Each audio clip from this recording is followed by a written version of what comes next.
Presiden Prabowo Subianto benar-benar mengeluarkan sebuah kebijakan yang sangat-sangat sadis untuk para koruptor, namun tentu saja hal tersebut hadir karena mereka sadis terlebih dahulu kepada negara dengan merampok apa yang bukan hak mereka dari negara yang seharusnya menjadi milik rakyat Indonesia, ini malah menjadi barang pribadi pejabat tersebut yang korup dan digunakan untuk hura-hura serta tentu saja menyebabkan kerugian negara yang sangat-sangat tinggi sekali. Bahkan hal tersebut sampai disorot langsung oleh Presiden Prabowo Subianto. Karena kita tahu bahwa Prabowo Subianto dalam pidatonya di awal-awal beliau maju sebagai Presiden Republik Indonesia bahwa fokus beliau adalah penanganan korupsi yang memang seakan sudah menjamur di dalam negeri. Karena bagaimanapun juga ketika Prabowo Subianto akan mengusung Indonesia dari negara berkembang menjadi negara maju, jika memang terus dihambat oleh kasus korupsi, tentu saja tujuan tersebut tidak akan sampai. Indonesia akan menjadi negara yang begitu-begitu saja tanpa kemajuan karena memang koruptornya tidak bisa diatasi. Tentu saja kita tidak mau Indonesia terjebak dalam situasi tersebut. Maka dari itu, Pak Prabowo ternyata langsung menentang keras terkait kebijakan-kebijakan yang bersifat meringankan koruptor atau meringankan ponis koruptor tersebut. Dilansir dari beberapa media ternama, Presiden Republik Indonesia Prabowo Subianto mengkritik keras terkait hukum di Indonesia, terutama yang membawahi serta menaungi kasus korupsi.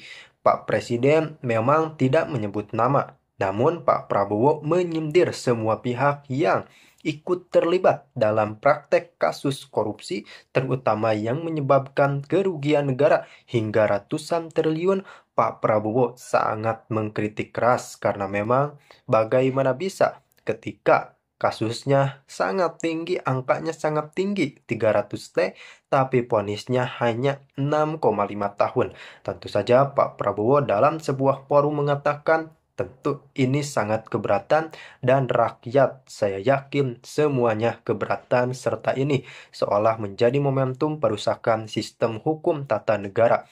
Maka dari itu Pak Prabowo akan menyusun sebuah strategi baru untuk penanganan kasus korupsi di Indonesia karena memang Pak Presiden Prabowo Subianto sudah sangat sering menyinggung terkait pengembalian aset koruptor kepada negara. Artinya, negara wajib dan memiliki hak penuh menyita aset seluruh koruptor di Indonesia yang memang kekayaannya dihasilkan dengan cara tindak pidana korupsi. Tentu saja ada dua aspek yang kali ini disinggung oleh Pak Prabowo. Yang pertama, hukuman bagi sang koruptor. Tentu saja hukuman tersebut melalui proses persidangan yang cukup alot. Kemudian, pengembalian aset kepada negara. Di samping koruptor ini menjalani hukuman kurungan badan, tentu saja yang bersangkutan harus mengembalikan aset yang telah dicuri kepada negara. Dan ini dinilai bisa menjadi sebuah sistem yang melahirkan recovery aset kepada negara dengan sangat-sangat cepat. Karena memang jika hanya di penjara atau kurungan badan saja, apalagi Pak Presiden menyinggung, jangan sampai penjaranya ada AC, ada TV, dan ada kulkas. Pak Presiden Prabowo Subianto sangat marah dengan hal tersebut. Jangan sampai koruptor mendapatkan fasilitas mewah di dalam sel. Tentu saja, saya sangat setuju dengan statement Pak Prabowo. Semoga Pak Prabowo bisa menegakkan hukum di Indonesia, terutama berkaitan dengan korupsi seadil-adilnya dan setegak-tegaknya. Karena memang bagaimanapun juga konsep pengembalian aset yang diusung langsung oleh Pak Prabowo seolah menjalankan beberapa filsafat dari Undang-Undang Perampasan Aset yang kita tahu bahwa hingga saat ini belum juga disahkan. Namun harapan kita kembali membumbung tinggi ketika Pak Prabowo berbicara terkait pengembalian aset dari koruptor kepada negara. Tentu saja ini pada tindakannya hampir sama dengan Undang-Undang Perampasan Aset.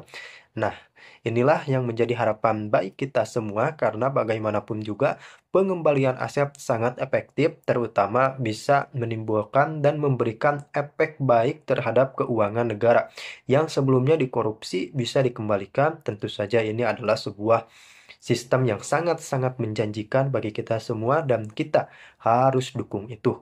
Kita wajib mendukung program dari Prabowo yang sangat-sangat baik dengan melakukan metode pengembalian aset. Pak Presiden tahu bahwa ketika menunggu perampasan aset, undang-undang perampasan aset bisa memakan waktu lebih banyak. Maka dari itu, Pak Prabowo mengambil inisiasi cerdas dengan mengusung pengembalian aset oleh negara. Tentu saja, Pak Presiden sangat membenci rampok-rampok negara. Bahkan dalam pidatonya Prabowo mengatakan bukan lagi koruptor, bukan lagi maling, namun Prabowo mengatakan rampok. Rampok triliunan negara itu harus benar-benar dihukum dengan sangat sadis. Bahkan Pak Prabowo menyebutkan minimal angka hukumannya 50 tahun. Bayangkan ini dikatakan minimal oleh Pak Presiden Prabowo Subianto. Tentu saja vonis maksimalnya bisa dan berpotensi besar jauh lebih tinggi daripada itu.